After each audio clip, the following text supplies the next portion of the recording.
અમિત કૂટ આપઘાત કેસમાં સંડોવાયેલા રાજદીપસિંહ જાડેજાના ગોંડલ કોર્ટે જામીન મંજૂર કરતા તેઓ જૂનાગઢ જેલમાંથી મુક્ત થયા। જેલમાંથી બહાર આવી રાજદીપસિંહ સીધા રીબડા પહોંચ્યા હતા, જ્યાં તેમનું ભારે હર્ષોલ્લાસ સાથે સ્વાગત કરવામાં આવ્યું હતું। રાજદીપસિંહના આગમન સમયે રીબડામાં સમર્થકો દ્વારા ઢોલ નગારા અને ફટાકડાની આતશબાજી કરવામાં આવી હતી। રીબડા પહોંચતા તેમણે સૌપ્રથમ મૈરાજ હનુમાનજી મંદિર અને ત્યારબાદ આશાપુરા માતાજીના મંદિરે શીશ ઝુકાવીને આશીર્વાદ મેળવ્યા હતા। રાજદીપસિંહ જેલ મુક્ત થતા તેમનું ભવ્ય સ્વાગત કરવામાં આવ્યું હતું।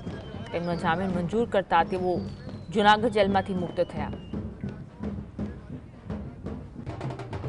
સત્યની જીત થઈ છે અને જે કાંઈ કાયદાથી ઉપર કાંઈ હોતું નથી, એટલે કાયદાનું જે કાંઈ કોર્ટનું પાલન હશે એ અમારા માટે કોર્ટનો આદેશ શિરોમાન્ય હશે, વધારે કાંઈ નથી કહેવાનું। લોકોનો પ્રેમ આજથી નહીં, મારા પેઢી દર પેઢી મારા પરિવાર માટે રહ્યો જ છે। મારી વાત હોય કે મારા પપ્પાની વાત હોય, અને હર હંમેશા પ્રેમના કારણે જ અમે આવા કપરા સમયમાંથી આરામથી નીકળી ચૂક્યા છીએ।